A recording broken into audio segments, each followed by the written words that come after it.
সম্পর্কে মেবি আমার ভাইস্তাই হয়। যাই হোক, আপনারা কুত্তা লীগ যারা যারা আছেন, যেই আমি কি প্রথমবার এসে বলতেছি, তাই আমি তো হাসিনা থাকাকালীনই হাসিনারে শহীদ মিনারে গিয়ে বলছিলাম যে ওরা চুল দিয়ে গুদি থেকে নামাবো, বলছিলাম না?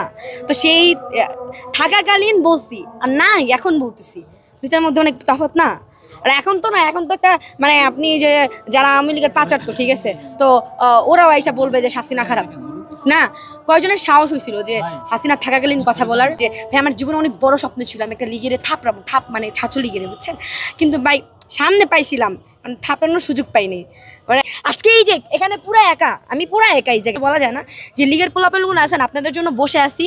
আর আপনারা তো অনেকে আমাকে মেসেজ করেন, মানে আমার ইনবক্স পুরো ফুল, আমার বিভিন্ন কমেন্ট বক্সে সব জায়গায় ফুল হয়ে রয়েছে, এটা দেখে যে ভুইরা ফেলছে যে তুই আগে পুরো একা, আমি তোমাদের জন্য বসে আসি, আসেন আপনারা কোথা থেকে কে আসেন, আমি আপনাদের জন্য 32 নম্বর স্টিল বসে আসি, আসেন। আপনাদের ওই যে কি দ্বিতীয় নম্বর যখন বসে না যে হচ্ছে আপনার মানে এখানে ছাত্র জনতা আসার সাহস পায় কি না, আমি সাহস পাইছি, কিছু তো হয় নাই, মরে যায় না, কত বোম টোম লাগানো আছে নাকি এই জায়গায়, কোনো উড়াই দিবে নাকি?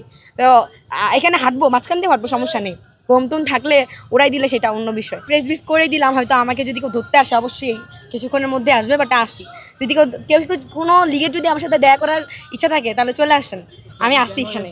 এই প্রতীকটিতে সামনে আসার একটাই রিজন, সেটা হচ্ছে যে আজকে ওই যে দ্বিতীয় নম্বর আমাদেরকে বলছিল যে আমরা নাকি এখানে ঢুকতেই পারবো না, ছাত্র জনতা, ঠিক আছে?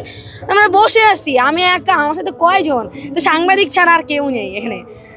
আসবে সবাই, আপনারা আসেন, আপনারা তো আসতেছেন না, আপনি কই, এনাকে বোম টোম লাগায় রাখছেন নাকি? ওরা টোরা দিবে, আমি ওরা গেলে সাংবাদিক ডরে যাবে, সমস্যা নেই।